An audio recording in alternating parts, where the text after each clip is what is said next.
Hello and welcome to Irish Football Fan TV. It's Gary Spain here with 3 talking points on Finland 1, Republic of Ireland 0.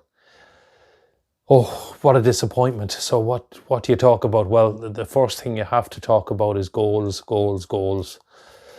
And it's another game. It's 4 games in a row without a goal.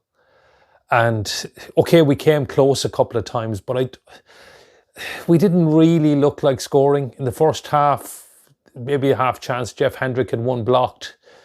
He probably should have done better.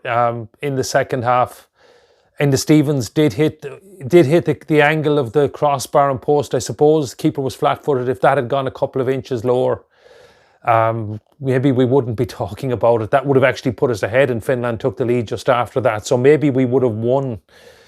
But I think I'm clutching at straws a little bit. Ronan Curtis did have a fantastic header right at the end. It was really down low. Keeper had to go down low, right down to his post and tip it out. And that was a class save. But even going, and Matt Doherty had another good chance as well. He just maybe had more time than he realised. But I don't know. We still don't look like scoring a lot of goals.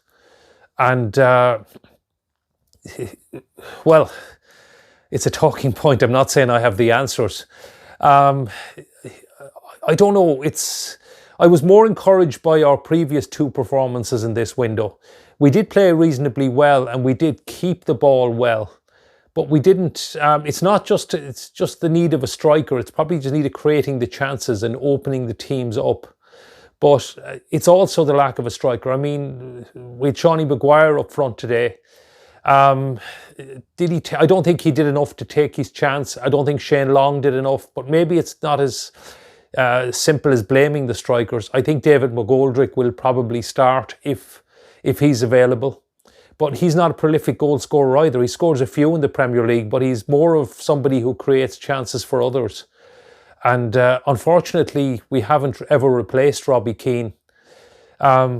Is there someone coming through for the future? I mean, the under-21 struggled to score yesterday as well. A lot of people were screaming for Michael Obafemi to be in the senior squad. Well, I don't think he did enough yesterday for the under-21s either. I don't have the answers. What do you think? Do you think we're playing the wrong person? Is it the system? I'd love to know your thoughts in the comments, because I'm struggling to see where the goals are going to come from, and it's Stephen's most pressing problem at the moment. And oh, look, it's a talking point, but I don't have. I wish I had the answers. What do you think? Who would you see starting? Maybe Aaron Connolly through the middle. Maybe Troy Parrott would be fit if he scored a couple of goals for Millwall in the meantime. Would it be too much from left field to bring him in? I know a few months ago we were all hoping that he could be the great future of the Irish strike force. There's a lot of names, but maybe not a lot of answers. Anyway, let me know your thoughts in the comments. Goals. Where are they going to come from? Second one, a more positive one. And I want to talk about two young players who've really taken their chance. And the question mark, not just about them, but will Stephen maybe go back and trust more of the young players that served him so well in the under-21 squad? 2 players. Jay Malumbi, first of all, had a great game, man of the match on Sunday. He had a fine game this evening as well. A contender, definitely a contender for our man of the match. One of 2 in my book. And I wouldn't actually give him man of the match this time. I would have actually given it to Darragh O'Shea, who I thought had a superb game at the back in his first cap. He looked so assured. He was to the manner born and defended really well, distributed the ball really well. And Paul and I were talking. I actually expected Kevin Long to start, so I'll be honest, I got that one wrong. And boy, did I get it wrong, because Darragh more than justified the decision.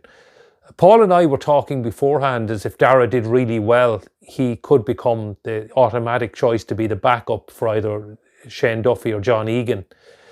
I didn't expect to be saying this, but the discussion point is more so, does he deserve to lose his place? Because he played really, really well. And I know, look, John Egan is a superb player for us, and maybe it's not John Egan, but well, So the couple of questions coming out of it, I'd love to know your thoughts in the comments. Will Stephen go more for his younger players? And in point in case then, will Darragh O'Shea lose his place for the Wales game, or if there is a friendly in between? Well, maybe a friendly be a bit of experimentation. But will Stephen go for the younger players, and will they keep their place? Third one, this was a frustrating one. I thought our delivery just wasn't good enough from open play and even from set pieces. I think it can be a lot better. Robbie Brady didn't start, so Conor Hourihane was taking most of the free kicks. Robbie came on. But from free kicks and in open play, it just wasn't good enough. And I think it was a lot of it, we didn't get Enda Stevens and Matt Doherty maybe forward enough who can maybe do a better job on it. But, and it goes back to my first talking point about goals. If the delivery isn't good enough, can we expect our strikers or even our centre halves, as it may be, to get on the end of these things and score the goals? And so it's not as simple as just blaming the strikers, but I was very unhappy with our delivery over the 90 minutes from both open play and set pieces. And can we get better crosses into the box? Can we get better ball in? Maybe more, I don't know, maybe try and pick out a pass instead of just going for the cross if the cross isn't going to be good enough. So what do you think? Were you happy? I don't think you can be. But what's the answer? I know somebody said in the comments they reckon James McLean should come back, but I'm not sure if James's delivery is top notch either. So anyway, I'd love to know your thoughts in the comments. Goals, where are they going to come from? Sorry, I don't have the answer. Hopefully Stephen does. And a general one about the younger players. Will Stephen look more to the younger players? Will Jay Malumbi, Darragh O'Shea, possibly the likes of Jason Knight, even he came off the bench, probably didn't do enough coming off the bench. But will we see more of the younger players from Stephen's under 21 side coming through? I'm not even going to talk about Aaron Connolly in that, because I think Aaron Connolly's already an established international. But you have the likes of Adam Ida as well, etc. And finally, the delivery. It wasn't good enough. And what's the answer there? Anyway, let me know your thoughts in the comments, and don't forget to like and subscribe if you haven't already.